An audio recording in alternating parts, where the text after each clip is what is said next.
Bom, pessoal, tem um probleminha técnico aí. A gente vai fazer o evangelho mesmo sem a imagem do Oswaldo, tá? Vamos perder a oportunidade de ver o rosto do Oswaldo hoje, né? E a gente resolveu fazer o evangelho segundo o Espiritismo. Por quê, né? O nosso centro lá, o centro ali de São Roque, ali da rua Rico de Lacqua, a gente tinha um trabalho de segunda-feira que era o estudo, né? O estudo do Evangelho segundo o Espiritismo. E com essa pandemia, esse estudo acabou. Então é muito interessante a gente continuar com isso, né? Através das nossas, através da nossa tecnologia, para que a gente consiga fazer a continuação do trabalho, tá bom? Então, o Evangelho segundo o Espiritismo, né, que é de Kardec, né, uma obra importante da codificação dos espíritos, ela é uma coisa que nos traz, né, a nossa lição de vida, o nosso guia de, o nosso guia de conduta na vida, né? Então, Oswaldo, queria, se você está escutando aí, queria que você falasse para a gente o que é Evangelho de Cristo. Na verdade, o evangelho, a palavra evangelho, ela vem do grego, quer dizer evangelion, que quer dizer boa nova. Antigamente, né, não se tinha a velocidade que se tem para se chegar mensagens. Então, o pessoal enviava as mensagens e elas iam, por exemplo, a cavalo. E quando chegava uma mensagem, eles falavam que chegava uma boa nova. E essa boa nova, né, é, foi trazida por Cristo, né, nos seus 3 últimos anos, né, foi onde ele deixou a sua verdadeira missão aqui na Terra, né? Muitos acreditam que a missão da Terra de Cristo foi para salvar a humanidade de alguma coisa. De certa forma, sim, né? Veio para salvar a humanidade a ponto de ensinar, nos explicar, né, qual o motivo da gente estar vivo aqui na Terra, qual o motivo da nossa existência terrestre, né? Que nem a gente falou na segunda-feira passada, quando a gente procura uma casa espiritual, quando a gente procura uma entidade religiosa, a gente, a gente faz 3 perguntas, né? Geralmente, da onde a gente vem, para onde a gente vai e o que a gente faz nesse meio tempo, né? Esse meio tempo que é a coisa mais complicada de entender, né? Porque da onde a gente vem, para onde a gente vai, né? Veremos depois, né? Podem falar o que for, né? As religiões estão aí para discutir e isso leva a várias discordâncias, mas de pouco importa. E o que realmente importa a nós seria o que a gente faz na vida nesse meio tempo, né? Nesse tempo do berço ao nosso túmulo, né? O que a gente faz nesse meio tempo. E Cristo vem, e nos 3 últimos anos de vida, né? Quando ele faz do 30 anos até o seu desencarne, ele nos dá as suas lições, né? Que nós chamamos de evangelho segundo, que nós chamamos de evangelho, né? Que seria essa boa nova, né? Então Cristo, né? Cristo ele vem e nos explica o que é. Até então, né? Até a vinda de Cristo, Cristo chegou aqui na Terra, né? E começou, quando ele fez 30 anos, começou a explicar o que a gente faz aqui na Terra, o que a gente tem que fazer. E até então existia uma lei, né, que nós chamamos a lei mosaica, a lei de Moisés, né? A lei de Moisés nada mais é do que a primeira revelação, né? Mais ou menos se resume naqueles os 10 mandamentos, né? Quem fez catecismo, quem fez primeira comunhão, né, já deve ter estudado aqueles 10 mandamentos que estão na Bíblia. Então a lei de Deus se resumia ali, né? A partir de então, Moisés, para doutrinar um povo que era muito ignorante, né, no sentido de ignorar o conhecimento, né, não ignorante no sentido burro, no sentido de ignorar o conhecimento, ele colocou as leis severas, né, leis que trazia um temor ao homem, né? Trazia um temor ao homem perante Deus. Então, quando acontecia alguma desgraça, por exemplo, né, se dizia que Deus estava punindo o povo. Quando acontecia alguma coisa ruim na família, se dizia que Deus estava punindo aquela família. E geralmente eram coisas corriqueiras na natureza, mas se colocava um caráter divino. Para quê? Para que as pessoas na época seguissem aqueles 10 testamentos, né? Não existia lei como é hoje, uma constituição, uma lei penal, que existia a lei dos homens, né?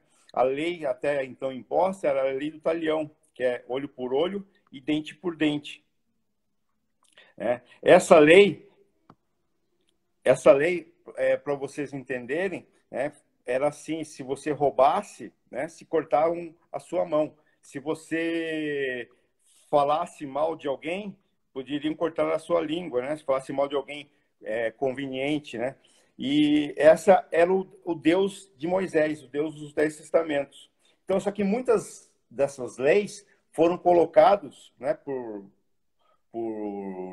Moisés, fora os 10 testamentos, também tem outras leis, para controlar o povo, que era um povo muito rebelde na época, que não tinha lei, não tinha nada.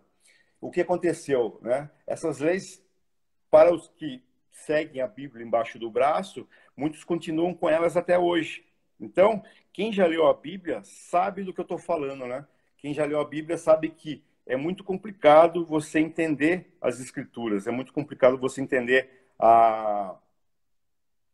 o que está escrito ali, porque muitas coisas são escritas por parábolas, né? Se você parar para entender, por exemplo, a Gênesis, né, quando fala de Adão e Eva, é uma coisa impossível de homem ter surgido, né, do barro, né, e a mulher da costela de Adão, sendo que também é uma coisa muito machista, né? É uma coisa que a mulher foi feita pelo homem, né? Daí a gente tem a saída deles do paraíso, né? Comeram a maçã, é tudo muito simbolismo, né? E muitas pessoas acreditam nessas coisas fielmente.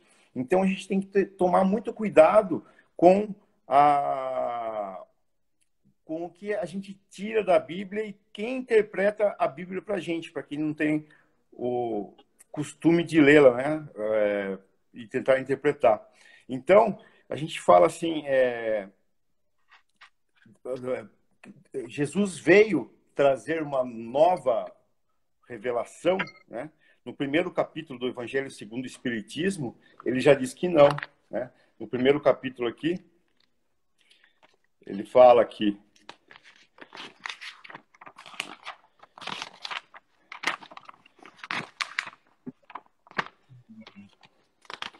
no primeiro capítulo ele fala: eu não vim destruir a lei, né? Não penseis que vim destruir a lei ou os profetas. Eu não vim destruí-los, mas dar-lhe cumprimento. Porque eu vos digo em verdade que o céu e a terra não passarão antes que tudo que está na lei seja cumprido perfeitamente até um único J e um só ponto, né? Está em São Mateus, capítulo 5, versículos 17 e 18. Então você vê que Cristo vem e nos diz que ele não vem modificar a lei, e sim dar um novo cumprimento ou um novo entendimento. A partir de então, Cristo vem nos vender uma ideia de um Deus bondoso, né? Um Deus que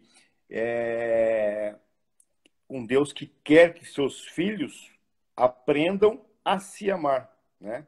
Então tem até, né, é uma igreja que se intitula Deus é Amor. Na verdade é o que Cristo quis dizer, né? Deus não é o Deus do Velho Testamento, né? O Velho Testamento, que é a passagem, a revelação de Moisés, é um Deus punitivo, né? Um Deus bravo, um Deus que fazia coisas ruins às pessoas se elas não fossem de acordo com a sua lei. E Jesus vem e nos explica que Deus apenas quer que os seus filhos sejam bons uns com os outros, né? Mesmo assim, se você tirar do Evangelho de Cristo, né, esses 3 últimos anos da sua vida, que está na Bíblia pelos 4 pelos quatro Mateus, Marcos, João, o evangelista, e Lucas, né? Esses quatro evangelistas, eles nos relatam de uma maneira muito parecida entre si, né? Esses 3 últimos anos de Cristo. Então, Cristo, isso é bom a gente saber, não deixou nada escrito, né? Cristo nunca deixou nada escrito.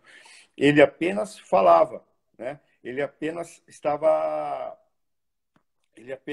passava o seu evangelho falando. E os seus apóstolos, né, os que estavam em volta deles, teriam a missão de progredir. Então, várias coisas do evangelho de Cristo se podem tirar, né? E aqui nos explica, né, o que a gente pode tirar do evangelho de Cristo. A gente pode tirar, por exemplo, as passagens históricas do evangelho de Cristo, né? A gente pode tirar dos evangelhos de Cristo os milagres de Cristo, né? A gente pode tirar diversas coisas das passagens de Cristo, mas apenas uma delas, né? As religiões que estudam Cristo não modificam, né? São os ensinamentos morais. Se a gente fosse discutir a parte moral do que Cristo... Oswaldo, tá aí, Oswaldo? Tá falando? Vai se ouvindo, vê se tá ouvindo. Tô ouvindo, sim. Então, se a gente tirar a parte moral do que Cristo ensinou, né, as religiões podem sim se modificar, podem sim brigar umas com as outras, mas a parte moral a gente não pode, né? A gente não pode discutir isso, porque se a gente discutir, a gente vai entrar em contradição com o que é certo e o que é errado. Então, quando foi codificado o Espiritismo, né, o Evangelho de Cristo segundo o Espiritismo, se atém só na parte moral, né? Para nós, cristãos espíritas, de pouco importa se Cristo fez um milagre, fez a água transformar em vinho, de pouco importa se Cristo ressuscitou Lázaro. Tais passagens bíblicas apenas nos deixa a visão de Cristo mais espiritualizada ainda. Mas o que a verdadeira missão de Cristo são os ensinamentos morais. E se a gente parar e pensar os estudiosos, né, de história, a gente vai ver que mesmo fora da religião, né, como os filósofos da época, como Sócrates, Platão, eles já eram precursores do Evangelho de Cristo, já eram precursores das lições de Cristo, né? Na introdução da obra do Evangelho segundo o Espiritismo, tem o resumo da obra de Sócrates e Platão, e nada mais é do que aquilo que Cristo falava, né? A existência, né, de uma alma dentro do nosso corpo físico, né? A existência de um mundo pós-túmulo, né? Um mundo espiritual, e Cristo, através também de parábolas, vem e nos ensina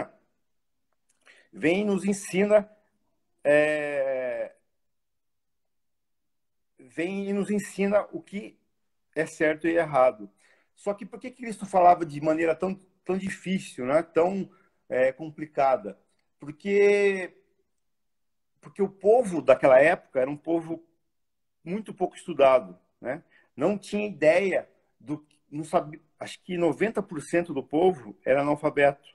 Não existia imprensa escrita. Então, para você ter uma Bíblia, por exemplo, né, para você poder estudar algo de Deus, você tinha que pedir para alguém copiar ela à mão, né, escrever ela à mão, porque não existia imprensa escrita. Então, os ensinamentos de Cristo foram muitos interpretados de maneira conveniente para quem tinha o poder da leitura e tinha uma Bíblia, para passar às outras pessoas aquilo que lhe convinha, né? Então, muitos, né, líderes religiosos, né, começaram a pregar que coisas do Velho Testamento junto com o Novo Testamento, por exemplo, né, o pagamento do dízimo. Jesus nunca disse, em qualquer passagem do Novo Testamento, que é bom, que é certo pagar o dízimo, né? A gente encontra isso no Velho Testamento. Algumas passagens do Novo Testamento tem que Jesus falava, né? Dai a César o que é de César e a Deus o que é de Deus. E pagava o seu dízimo. Por quê? Porque na época era cultura do povo pagar esse dízimo. Então ele não iria modificar algo tão drástico assim. Mas ele nunca nos disse, né? Ele nunca nos disse que pagar o dízimo é bom, tem que ser assim que Deus quer. E o que aconteceu, né? Os detentores do conhecimento, os detentores da palavra, dos ensinamentos, deturbaram ao longo dos 2000 anos que sucederam quase, né, o desencarne de Cristo, e foram criando as suas religiões dogmas completamente absurdos, ao meu ponto de ver, nesse sentido, né, no sentido de interpretar as coisas da maneira deles. Então a gente teve guerras santas, né? As pessoas, a própria Igreja Católica, né, da época, não a gente criticando a Igreja Católica atual, mas a Igreja Católica foi a primeira religião cristã, mas eles usavam a palavra de Jesus para guerrear, né? Para você ver como deturbaram os ensinamentos de Cristo, né?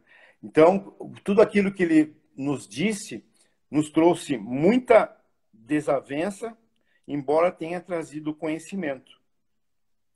E aí vocês veem, né, como o homem morreu, né, por causa de religiões, por causa de más interpretações. Agora as pessoas falam assim, se Jesus não tivesse vindo, talvez muitas mortes teriam sido evitadas, né?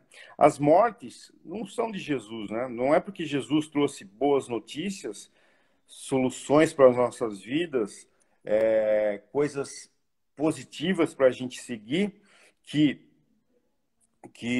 Jesus é culpado. O homem, sim, né? O homem, sim, é culpado de tudo aquilo que ele interpretou de maneira errada, de maneira conveniente. Então, muitos, eu, inclusive, era uma pessoa que tinha raiva de religião por causa disso, né? Porque quem estuda história sabe como a religião matou e ainda mata no mundo, né? Os homens se degladiam até hoje, né? Se vê ali no Oriente Médio, por causa de besteirinhas lá do passado, coisas bobas no passado que se transformaram em coisas horríveis no presente, né? Essa mesma lei do talhão, né? Olho por olho, dente por dente, se você parar para pensar, né? Muitos pensam até hoje assim, né? Muitos pensam que bandido bom é bandido morto, que bandido que comete um estupro, que tem que ter a castração, que tem que ter pena de morte, né? Não vou entrar no mérito da questão aqui, mas assim, Jesus vem e nos diz que nós temos que amar a todos, né? De maneira igual, como a si mesmo e como a Deus. Então, como é que a gente vai odiar o nosso irmão, né? Apenas porque ele é um ser em baixa evolução perto da gente, né? Se a gente comete um assassinato para uma pessoa que cometeu um assassinato, né, que seria a pena de morte, apenas teremos não só um assassino, e agora teremos dois assassinos. Então, o perdão de Deus, a misericórdia, que nada mais é do que a prática do amor, é um tipo de caridade, né, uma das caridades mais difíceis que a gente tem que praticar. Então, misericórdia sempre, né? E isso a gente tem que colocar em todos os âmbitos da nossa vida, né? Quando a gente fala em misericórdia, a gente fala assim, misericórdia, vou perdoar meu irmão lá do centro, vou perdoar meu irmão lá do culto, vou perdoar meu pai, vou perdoar minha mãe. A gente perdoa, a gente é misericordioso com aqueles que estão perto da gente, né? Isso é fácil perdoar. É muito fácil você perdoar um irmão de sangue, é muito fácil você perdoar uma esposa sua, né? Dependendo da situação, é muito fácil você perdoar quem está próximo de você. Mas o difícil é você perdoar aquele irmão que está que está em um estágio evolutivo muito abaixo de você e que realmente precisa de uma segunda chance. Claro, hoje nós estamos no estágio civilizatório tão grande que a gente pode confiar em termos que ele terá que pagar sim pela justiça dos homens. Mas a gente tem que ter certeza que ele pagará pela justiça divina, né? Pela justiça de Deus. Falando desse jeito, muitos podem interpretar que eu estou falando de um Cristo do Velho Testamento, né? Um Cristo da época de Moisés, né? Que ele vai pagar pelos seus pecados, fez coisas ruins, pagará por coisas ruins. Não, Jesus Cristo, né, vem e nos diz que as pessoas passarão por dificuldades, por provações ou expiações, né, para aquilo que eles não aprenderam por amor. Então, quando você comete um crime, né, e Deus faz pela lei da ação e reação você pagar por esse crime, né, Deus não está fazendo a pessoa sofrer por puro sadismo, e sim para que ele aprenda na dor aquilo que ele não aprendeu por amor. Aí, Oswaldo, agora você apareceu, Oswaldo. Né? Esses ensinamentos resume tudo aquilo, né? A verdadeira missão de Cristo, né? Não sei quanto para você, né? Mas de pouco importa, né? Se Deus transformou água em vinho, de pouco importa se realmente, se Deus não, se Jesus, pouco importa se Jesus, até se ele viveu ou não, que muitos discutem se ele existiu ou não. O que importa é a lição, é o Evangelho de Cristo, né? Aí, se você quiser dar um complemento aí, pode falar. Então, eu tinha começado, né, mas eu sei que se você já aprofundou, na verdade, Jesus, né, ele tem uma fala que é muito bacana, que complementa, acho que tudo que você falou aí. Quando Jesus está para ir embora, né, os apóstolos ficam preocupados e ele fala assim, a coisa mais interessante que ele fala é: se me amais, guardai os meus mandamentos. Quer dizer, o mais importante para ele, que nem você falou, não era ele ser venerado, né, ser colocado como pompa, como rei. E o que, na verdade, ele queria era que esses mandamentos fossem guardados. Com relação ao Evangelho segundo o Espiritismo, logo na introdução, acho que você deve ter falado alguma coisa, mas quando a gente vai estudar o Evangelho, e a ideia que a gente está querendo, né, de que as pessoas participem a segunda, quem sabe a gente engata aí um estudo do Evangelho. Eu tinha falado com você ontem, as pessoas não têm essa ideia, né? Se fala muito, muitas pessoas ouvem se falar no Evangelho no lar, né? Isso. E eu nunca vou esquecer de uma palavra assim, eu li acho que num trecho de um livro, e as pessoas, sempre que você chega ao centro espírita, os espíritas que têm conhecimento de verdade, eles te oferecem Jesus. Isso. Né?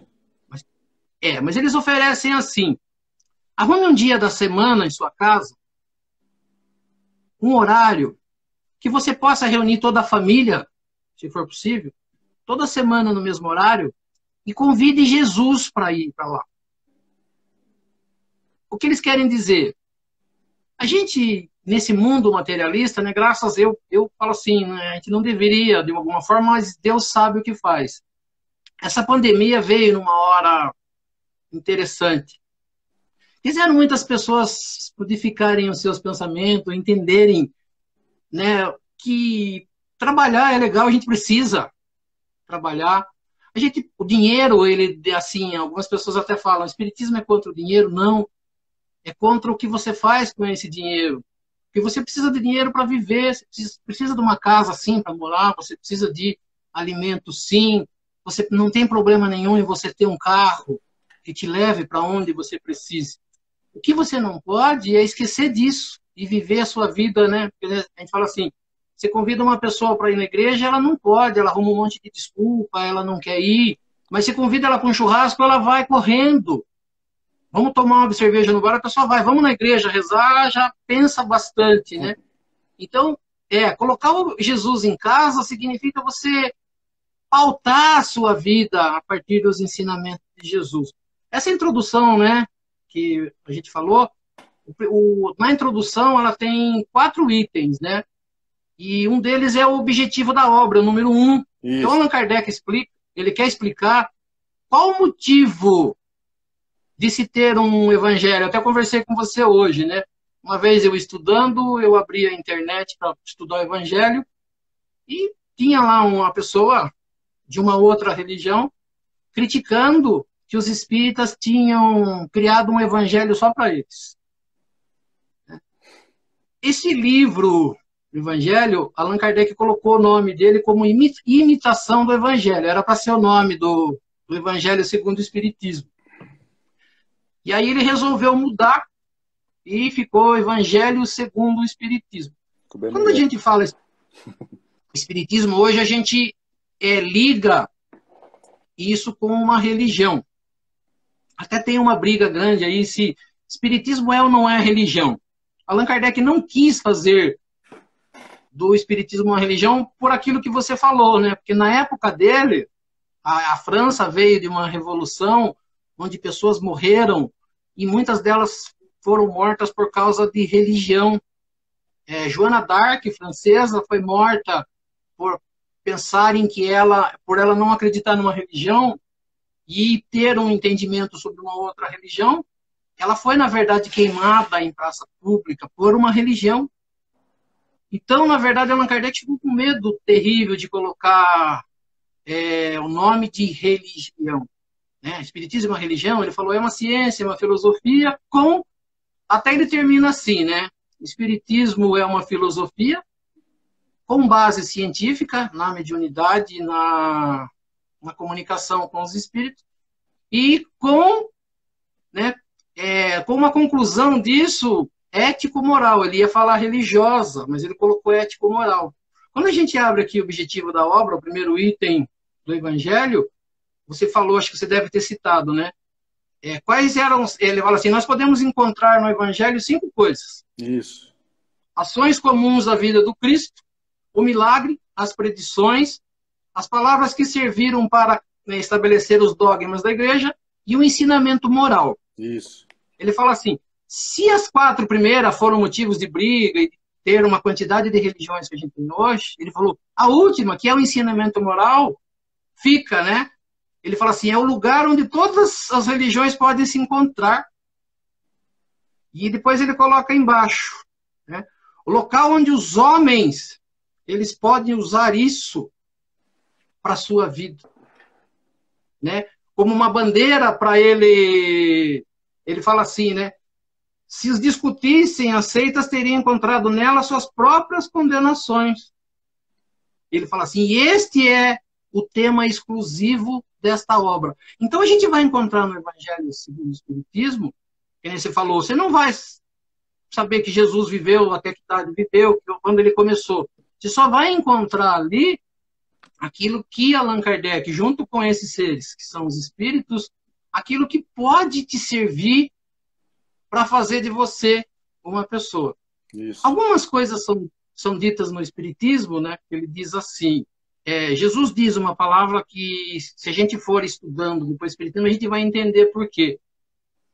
Nas bem-aventuranças, que tem uma boa parte do capítulo 7 até o 10, Jesus fala das bem-aventuranças. E uma delas ele fala, bem-aventurados os puros de coração, pois estes verão a Deus. Jesus é considerado, e nós vamos encontrar na pergunta 625 do Livro dos Espíritos, ele é o guia e modelo para a humanidade. Allan Kardec pergunta, né? Aonde que está gravada a lei de Deus? Acho que é a pergunta 614 do Livro dos Espíritos. Ele fala assim, na consciência. E ele fala assim, mas por que o homem, então, não consegue lembrar disso? Ele falou, porque ele esqueceu, ele quis esquecer. Ele fala assim, e daí? Então, existem pessoas, ou existiram, e ele fala, existe alguém que a gente possa copiar. Por isso que ele queria chamar de imitação do Evangelho. Ele queria que as pessoas imitassem Jesus, imitassem os ensinamentos de Jesus. E ele pergunta, tem alguém que a gente poderia usar como guia e modelo? Ele fala, Jesus. É a pessoa que nós devíamos pegar, não como um Deus, como um rei, mas como um ser que veio na Terra, mostrar para nós um caminho. Tanto que ele fala, eu sou o caminho, a verdade e a vida, ninguém chega a Deus senão por mim. É o nosso norte, né? Ou seja, não é por ele em si, mas sim pelos ensinamentos dele. Para você tornar esse espírito puro que vai ver a Deus, quantas coisas nós vamos precisar tirar, né? Porque nós somos imperfeitos. Se nós estamos encarnados na Terra, significa que nós somos imperfeitos. Ou seja, nós temos bastante deficiência. Uma vida não é suficiente para a gente reparar isso. Que a gente fala assim, hoje a gente está aqui, eu e você, né, porque a gente gosta disso. É. E o que a gente quer? A gente quer que essas pessoas possam aprender com Jesus, mas não para venerá-lo, né, para dizer eu tenho uma religião, para carregar um crucifixo no pescoço, para ter um quadro de Jesus na sua casa, mas para ter dentro do coração, e cada vez, né, às vezes as pessoas me perguntam assim, quando eu sei se eu estou certo ou se eu estou errado? Fala, lembra de Jesus. Pergunta assim, o que Jesus faria no meu lugar? É. E o que Jesus perguntou, né? Qual foi o lema que foi deixado por Jesus? É amar a Deus sobre todas as coisas e ser o próximo com a si mesmo. E numa outra passagem de Lucas, acho, ele fala assim, fazeis aos outros aquilo que você gostaria que eles lhe fizessem. Ou seja, quando eu tenho Jesus, no meu entendimento, eu falo assim, isso eu não posso fazer. É. Né? Isso eu não posso fazer. Então, a pessoa, quando faz isso, ela não trai. Quando ela faz isso, ela não tenta passar a perna em ninguém, porque ela pensa assim, não, eu não posso fazer isso. Porque o meu caminho é me tornar, e é uma pretensão bastante grande, mas a gente deve ter. Eu quero me tornar um ser igual a Jesus. É. Eu quero ter a capacidade que Jesus tem de perdoar. De olhar as pessoas, independente de cor, de pele, de conta bancária, de sexo, de que sexo ela é, né, de biologia, para falar assim, não, eu tenho que amar a todos, eu consigo agora? Não, mas eu tenho que começar. Mas eu só começo isso quando eu vou lá e falo assim, para que serve isso? Porque se eu não tiver um objetivo na vida, tipo assim, eu vou... O que serve eu fazer tudo certo na Terra? É. A gente conversou, a gente quis gravar um dia e não deu certo, né? É. Mas a gente conversou, né? Então, fala assim, qual é o objetivo? Por que eu tenho que ser bom? Para que... Então, eu falo assim, quando eu acredito em reencarnação, quando eu acredito que se eu faço errado, né? Se eu faço uma coisa errada, eu vou ter que responder por isso. Eu vou pensar 2 vezes para fazer algo errado. Porque se eu quero... Porque se Deus perdoar todas as coisas que a gente faz, a gente não precisa ser bom. Né? Se tudo que é errado, eu falo assim, Deus me perdoe. Deus seria Pronto, perdoou. Deus seria aquele pai bobão, né? Que sempre perdoa, sempre vai dando as coisas pro filho, sempre dando as coisas pro filho, até o filho se perder na facilidade da vida, né? As pessoas que convivem comigo, elas falam, e elas sabem disso. Assim, eu detesto as pessoas que fazem coisas erradas e vêm te pedir desculpa. Não que ela não deva pedir. Eu acho maravilhoso e lindo quando a pessoa pede desculpa. Mas eu acho que algumas pessoas ficam viciadas em fazer errado e pedir desculpa. Em fazer errado e pedir desculpa. Em fazer errado e pedir desculpa. Vai chegar uma hora que você não vai poder mais fazer errado. Porque as pessoas não vão mais acreditar em você. Né? Então, a melhor coisa que você faz, você não precisa me pedir desculpa. Eu não vou mais fazer isso. Eu tento, eu falo assim, pautar a minha vida, porque eu estou no espiritismo há muito tempo e sei que, falo para todo mundo, não sei que não sou perfeito, mas eu procuro, nas convivências, seja de trabalho, em casa, na rua, ser o mais agradável possível, respeitar as pessoas e entender. Por que eu quero fazer isso? Porque eu quero um futuro melhor para mim. Porque eu acredito nisso que eu falo. Então, ele falou assim, então, quando a gente põe Jesus dentro da casa da gente, a gente fala assim, não, eu quero conviver com isso. Né? O Evangelho no Lar, eu tinha falado também com você hoje, né, ele é muito importante, porque assim, a gente está acostumado dentro de casa a brigas e discussões. Muitas pessoas acham briga, discussão uma coisa normal. Eu falei, eu não acho. Não é para ser, né? Não, você viver em clima de guerra, de briga, no serviço também não, na rua, né, no trânsito, não. Mas quando que a gente vai acabar com isso? Quando a gente entender esse Deus que a gente fala tanto, esse Jesus que a gente fala tanto, entender ele assim, mas espera aí, Deus criou todos os seres. Esse que mata, a gente falou na quinta-feira, acho, esse que mata, É, esse que rouba, também é filho de Deus. nosso irmão. E ele gosta, como todos os pais, né, independente do que o filho faça, ele tem amor pelo filho. Ele não vai querer o mal do seu filho. Então Deus não quer o mal nosso. É, Mas ele sabe que caminho a gente tem que tomar. Então quando Jesus vem ensinar isso, não é para a gente ter uma religião, e sim para que a gente busque se tornar melhor, para que as nossas reencarnações sejam melhores e que a nossa vida seja melhor. então, Oswaldo, o que eu vejo muito, que as pessoas temente a Cristo, quando eles se deparam com alguém que está meio em perdição, está bebendo, está usando droga, eles falam assim, você tem que aceitar Deus, você tem que aceitar Jesus no seu coração, aceitar Jesus. E às vezes mesmo uma pessoa que está falando isso, essa pessoa tem Jesus só como culto, né? Ele acredita que Jesus vai salvá-lo de qualquer coisa, como por milagre. E o que menos as pessoas se preocupam é seguir os ensinamentos, né? O Cristo, eu penso assim, né? Cristo, de pouco importa a existência espiritual dele, claro, ele sempre está lá para ajudar a gente, ele é o nosso comandante do planeta aqui. Mas quando eu penso assim, aceite Cristo, aceite as lições de Cristo, né? Não a venerância, né? Não fique só venerando Cristo, indo na igreja por Cristo e fazendo como muitos fazem aí, defendendo pena de morte, defendendo aborto, defendendo várias coisas que nada tem a ver com os ensinamentos de Cristo. Mas tem lá Cristo JC tatuado no corpo, tem... Então, essa venerância que não deveria existir, né? Porque a reforma moral é mais difícil do que você frequentar uma igreja, pôr um dinheiro lá numa caixinha, dar esmola para o pobre, né? A reforma moral da gente é a mais difícil, né? A mudança, né, de prisma na nossa vida. Então, esse aceitar em Cristo, que a gente tem que tomar muito cuidado com o que é, né? Siga Cristo, ponha Cristo no seu coração, Cristo é o Salvador, né? Cristo, ao meu ver, não salva nada. Ele nos deu uma receita de um bolo, né? O bolo, quem vai fazer é a gente, né? Ele não vai dar o bolo pronto para a gente, ele só deu a receita, que é o Evangelho de Cristo. Acho que é mais ou menos por aí também. Sim, a gente usa a palavra reforma, eu acho bastante bacana a palavra reforma, né? Isso. Que a gente fala assim, todo mundo tem sua casa, algumas têm seu comércio, e sempre você quer deixar aquilo melhor, né? Para o seu conforto, né? Então você tem um quarto muito grande e você precisa de uma cozinha, uma sala maior. O que você faz? Você reforma. Você muda aquilo, mantém a estrutura, mas muda algumas coisas. Então, você fala assim, o que a gente precisa? A gente precisa de reforma.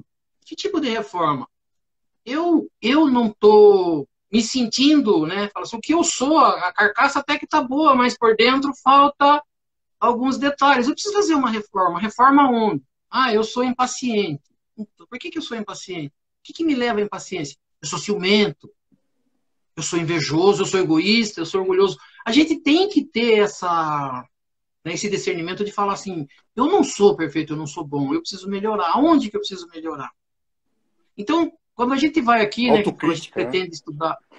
a gente pretende estudar o Evangelho, né, a gente vai perceber que dentro do Evangelho nós vamos encontrar isso. Capítulo 7, 8, 9, 10, ele vai falar disso. Da humildade, da paciência, da pureza de coração, de não arrumar confusão, de perdoar. Depois ele vem para o amar, né? Aprender a amar. Depois ele passa para amar os inimigos. É, Depois ele explica para a gente não fazer as coisas esperando o retorno.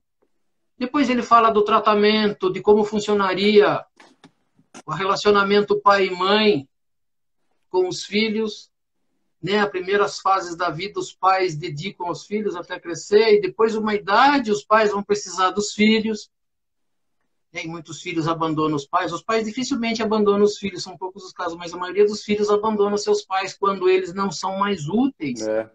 Né? E lá fala desse relacionamento, fala da caridade, fala da riqueza, do servir a Deus, né, e a Mamon, como que você trata os funcionários, como que é a sua relação quando você é funcionário, quando você é patrão. Depois fala do homem de bem, dos seres perfeitos, né, que tem uma baita de uma explicação, né, quem puder, capítulo 17 do Evangelho segundo o Espiritismo, sede perfeitos, o homem de bem, ele faz lá uma relação de como é o homem de bem, ou como deveria ser o ser humano, né, de bem, o que ele precisa fazer. Que não tem nada a ver com esse cidadão de bem que vem, que estão tá na moda hoje. Não, homem de bem de verdade, aquele que respeita a família, aquele que respeita os pais, aquele que respeita o próximo, aquele que não tenta levar vantagem com ninguém, seja no trânsito, seja no caixa do banco. Eu tenho uma história assim, eu aprendi com meu pai quando a gente era pequeno, né? Meu pai ia fazer compra e às vezes ele pegava o troco, a notinha, punha no bolso e vinha embora. Uma vez ele chegou em casa e sobrou alguns centavos, não era um dinheiro grande. E ele preocupado que hora fecha o mercado, eu preciso ir lá. E um dos meus irmãos falaram, né, para ele, larga a mão, pai. Fica com esse dinheiro. Ele falou, não. Eu falei, o mercado tem bastante. Ele falou, mesmo que o mercado tenha, não seria meu. Mas o problema não é esse. Vai faltar na pessoa que me deu o troco. E ela é uma pessoa que precisa. E eu vou. E vai ser descontado dela. Não, eu vou levar porque eu não quero isso. Eu falei, se eu carrego isso para a minha vida. E fala assim, isso é uma coisinha boba que a gente conseguiu ainda aprender com os pais. Mas quanto Jesus nos ensinou, né, para a gente fazer, pensar naquilo que a gente faz. Então, experiência de palestrante ali, né, no centro. Às vezes a gente faz um evangelho inspirado, né, e as pessoas vêm, falam, nossa, você falou bonito hoje. Pena que eu queria que meu marido tivesse aqui para ter escutado, que o que você falou serviria perfeitamente para ele. Queria que o meu filho tivesse aqui, porque eu tentei trazê-lo aqui, mas ele não vem, não tem jeito. Meu pai deveria ter escutado o que você falou. E as pessoas nunca fazem essa autocrítica, né? De você passar a lição, porque todos nós temos algo a melhorar em qualquer parte desse evangelho, né? Fazer autocrítica e falar assim, não, eu tenho que melhorar nisso, nisso e nisso, né? As pessoas, geralmente, elas querem modificar o próximo, e com palavras, né? Seria mais fácil. Como que a gente consegue modificar, sei lá, o nosso pai, o nosso marido, nossa esposa, nosso filho? Através do exemplo. Então, a gente modificando, possivelmente a gente vai estar dando exemplo e modificando o nosso familiar. Como é com as crianças, né? Eu posso falar para o meu filho assim, não roube que é errado, não roube que é errado. Mas eu sou um político corrupto e ele me vê fazendo um monte de besteira todo dia, ganhando dinheiro. Quando ele crescer, ele vai ser corrupto igualzinho. Então, ele vai aprender pelo exemplo, né? Então, essa parte de se autocrítica tem que ser bastante importante para o cristão. A gente não consegue modificar outra pessoa nunca, né? Se você tem uma mãe problemática, você pediu para nascer com ela e você tem a missão de modificá-la, mas não com palavras, e sim com atitudes próprias, né? Você se melhorando, você vai enxergar outra pessoa melhor, né? Isso é uma coisa que acontecia bastante lá no centro, né? A gente só muda as pessoas com amor, né? Se a gente for ver, a gente fala assim, o evangelho de Jesus ele é baseado no amor. Amor ao próximo, amor a Deus. Se você tiver isso de verdade, né? E eu falei, acho que na última vez que a gente conversou, eu sempre perguntava, né? Jesus disse amai-vos uns aos outros, né? E eu brincava sempre, ponto. Não, Jesus disse amai-vos uns aos outros como eu vos amei. Então, quando você falou, né? Quando a gente ama, a gente tem amor, aquele amor interesseiro, né? Você falou, né?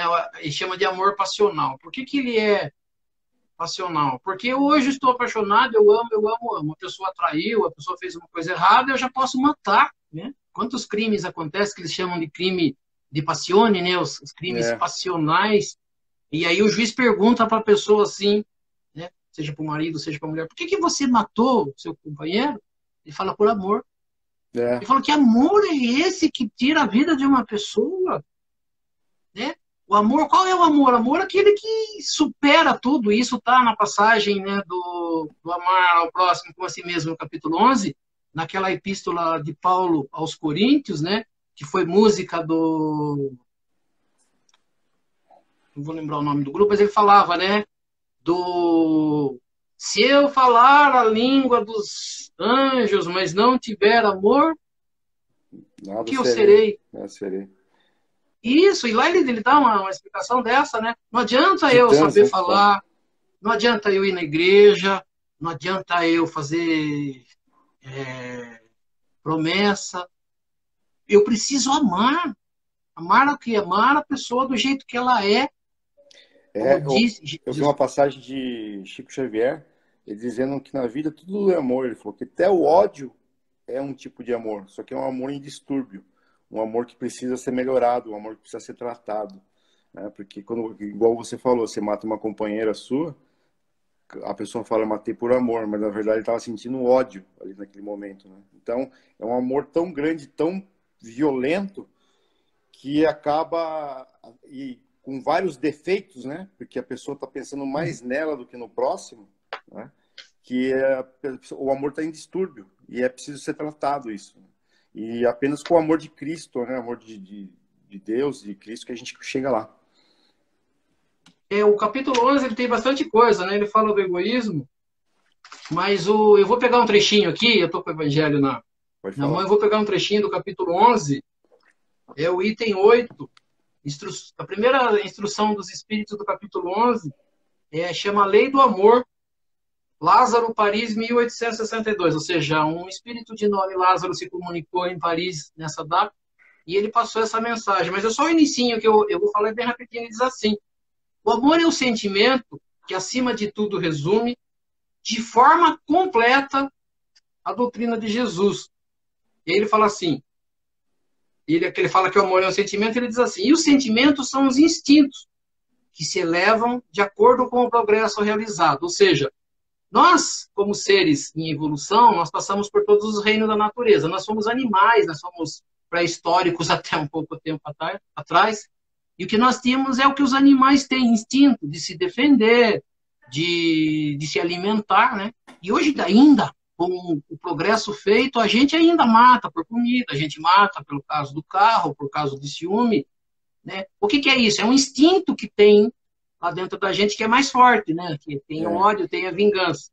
Mas ele diz assim: na sua origem, o homem possui instintos. Mais avançado e corrompido, possui sensações. Mais instruído e purificado, possui sentimentos. Daí ele completa assim: no ponto mais delicado e evoluído dos seus sentimentos, surge o amor. Aí ele diz assim: não amor no sentido vulgar da palavra, mas sim o sol interior que condensa e reúne em seu foco ardente todos os anseios e todas as sublimes revelações. A lei do amor substitui o individualismo pela integração das criaturas e acaba com as misérias sociais.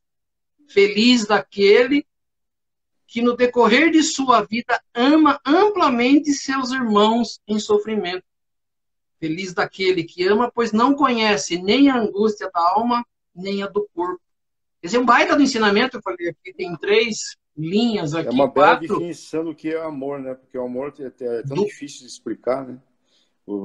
São tantos sentimentos com o mesmo nome que você, quando fala em amor cristão, amor de religião, amor da Bíblia, amor do Evangelho, você não consegue explicar isso, né?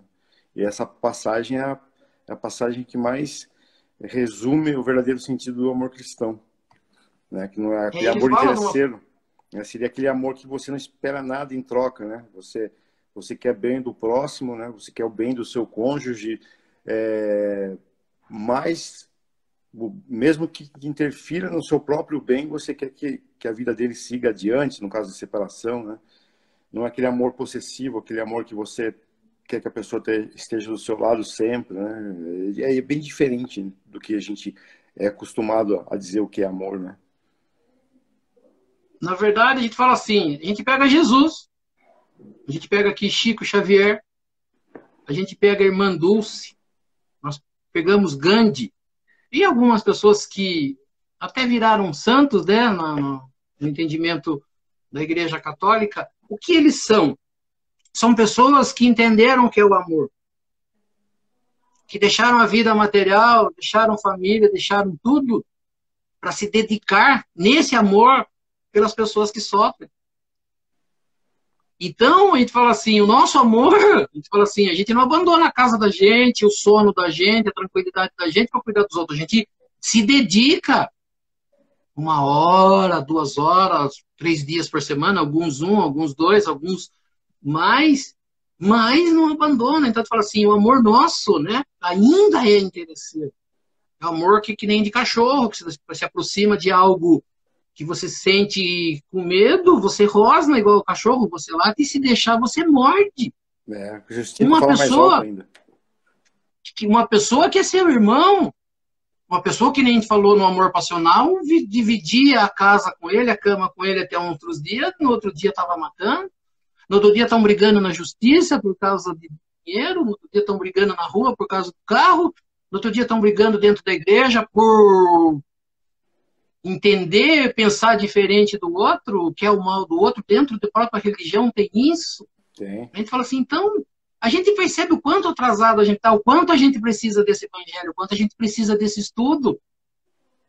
A gente precisa se dedicar, sim, 1 vez por semana que seja, 1 hora por dia, para aprender, não para aprender, mas para praticar, né? Porque o evangelho, eu tenho Você falou das pessoas que vão na religião, escutam uma palestra e fala, queria que meu marido tivesse, meu filho. Ele falava também que as pessoas fazem evangelho de sovaco, né? Ela carrega o evangelho debaixo do braço o tempo inteiro, mas não carrega ele no coração, né? Então, a gente fala assim, evangelho é vida, né? Evangelho é mudança de comportamento, evangelho é, como diz, né, quando os espíritos aqui falam, a gente trata bastante, né, a gente vai enfiar aqui, mas depois um dia a gente fala, né, existe um termo usado no espiritismo que se chama obsessão, né, que os espíritos atrapalham a vida das pessoas, mas eles dizem, né, até tá no Evangelho, e acho que está na oração do Pai Nosso, que está no final do Evangelho, no capítulo 28, a primeira oração do Evangelho, capítulo 28, tem a oração do Pai Nosso longo, né, comentado. E ele fala que quando a gente amar de verdade, a terra vai se transformar no paraíso, que é o que todo mundo deseja. E os espíritos que vêm aqui, porque eles se alimentam dos nossos defeitos, se alimentam do nosso ódio, se alimentam de tudo aquilo de errado que a gente faz, quando não tiver isso na Terra, os espíritos não vão ter mais o que fazer. E eles falam, eles vão fugir envergonhados daqui. Você imaginou? As pessoas falam, o espírito fez mal para mim. Fez nada, o espírito não faz mal para ninguém. Quem faz mal é você mesmo. Você que atrai. O seu pensamento de ódio, de vingança, né? A gente vê as pessoas chegarem no centro, né? Algumas com uma mediunidade bastante sensível, mas você vê pessoas que estão com seus problemas porque estão fazendo errado. Elas precisam de paz? Precisam, sim. Precisam de desobsessão? Precisam, mas o que ela mais precisa é modificar o comportamento, modificar as atitudes, atrair bons pensamentos, sentimentos, para que atraia os bons espíritos, para que esses espíritos possam ajudar. É isso, né? O planeta Terra não está no que está por causa disso. E, Oswaldo, eu queria que você desse uma pincelada no Evangelho do Lar, né? A prática do Evangelho do Lar como uma importância para purificar a casa da gente, né? Queria que você desse uma palhinha aí para o pessoal que está começando o Espiritismo, que até está no Espiritismo e não pratica isso ainda, que é uma coisa muito interessante de ser feita. Eu vou pegar aqui uma coisa que eu tinha anotado, né? Ele fala assim, Evangelho do Lar, finalidade do Evangelho no Lar. Prática e estudo contínuo que tem a finalidade de unir as criaturas, proporcionando uma convivência de paz e de tranquilidade. Esse que eu acho mais importante agora.